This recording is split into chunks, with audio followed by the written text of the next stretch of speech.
Many Canadians are reflecting on the fact Queen Elizabeth visited Canada 22 times, more than any other country. She was here for Expo 67, the Montreal Olympics, and the patriation of the Constitution in 1982.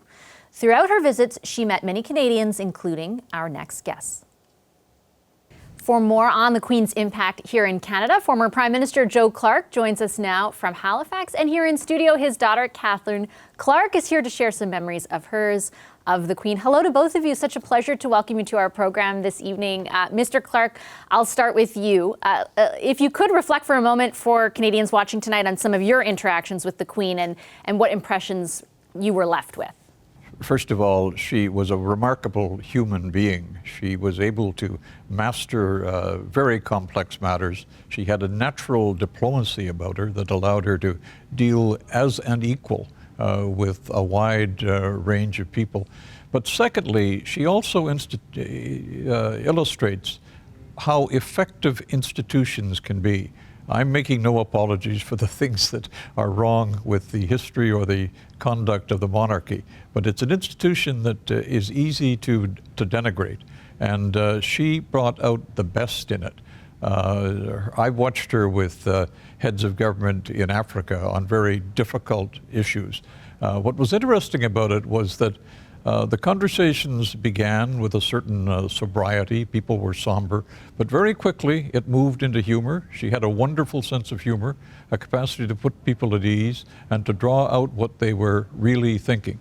And she treated everyone, this is an odd thing to say about a sovereign, she treated everyone as a sort of an equal. They had something to say, she had something to learn, and she encouraged them to do that. And she did that for half a century.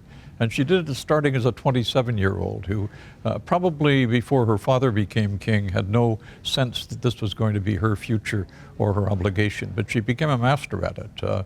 And in a time when there is so much suspicion about institutions, some of it well justified, she has demonstrated that they can make it work. I saw, Catherine, you nodding as your dad was speaking, and I was thinking, especially as he started to talk about how she put people at ease and used humor and diplomacy, of the story you were telling on social media yesterday that made me very much want to have you a part of this conversation too, because you were on the receiving end of a lot of that. Well, I was, and Dad's point about the fact that she really did make people feel that in some ways they were equals. I won't say that I, as a 10-year-old in that particular story, felt that I was an equal to her, but a child can tell very easily when someone is paying attention to them and interested and genuinely curious about what they have to say, and when they're just being dismissed because they're a child. And there was no sense of that with her, though she could have, because the story was that I wasn't allowed to leave a reception that she was in because protocol dictates the Queen has to leave first. And so I waited and waited and waited, and finally she came up to me and she said, "Why are you still here?" And I said to her, "Because I can't leave till you leave." So I'm waiting for you to leave. And she said, "Well, let's leave together." And we did. And I reflect on that often, because what a remarkable person, the Queen of England, to say to a 10-year-old child, to take that child seriously, and to be kind and to be friendly and to be humorous. Mr. Clark, what does it say to you? What does that experience of your daughter say to you about the Queen? Well, obviously, she had that capacity to, I think, understand others, but relate to them. What's interesting is that her position by nature was isolated. She was above us all in a peculiar social sense, and yet you never had that feeling with her. Part of it also is that she worked extremely hard. She was always well briefed on things. And when you're dealing with the range of issues that she had to deal with over half a century, there is a lot to learn, and yet she kept on doing it. I was struck that 2 days before she died, there she was, a smile on her face, doing her duty, swearing in a new Prime Minister of the United Kingdom. It's an extraordinary illustration of that kind of dedication and empathy that she showed. She really is a model, not simply to kings or queens who might follow, but a model to how all of us should try to live our life. She worked hard, She had privileges, obviously. She, however, was open to change and open to ideas and encouraged others to be themselves. She really was a quite remarkable figure. I can't think of anyone else in my recollection, or indeed of the history I've read, who was that effective so consistently on so many issues over so much time. She really was an extraordinary model. And Catherine, you can see that reflected in the reaction to her passing, really. I don't know if I've ever, I mean, you've covered lots of, not necessarily obviously deaths of monarchs, but deaths of big public figures. And the sort of consensus among even former Canadian prime ministers, for example, about her character and her contributions is in of itself, remarkable.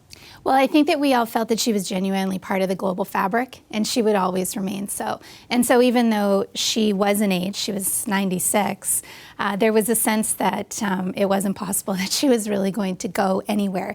Because, like Dad just pointed out, she was working right to the very end. And you know, she's a model, I think, more than even just for diplomacy and for decorum and dignity. I really think she's a model for women. I mean, I have been asked a couple of times in the past day whether I think of her as a feminist. And we don't have to get into that argument, but she really was in many ways the ultimate boss lady. She was there for 70 years. She raised a family at the same time as she held one of the most enormous jobs, really, globally. And she nurtured a marriage. And I just think that she really is a model on so many different levels. I, of course, knew her in a very different capacity than Dad did as a political leader. But reflecting on how she treated people, how she treated children, she was, as Dad has said, extraordinary. Do you remember, just to follow up on that experience that you had, do you remember how you felt in that moment, or do you think you realized at the time, hey, this is what I'm talking about with the Queen of England? No, she made me feel very comfortable.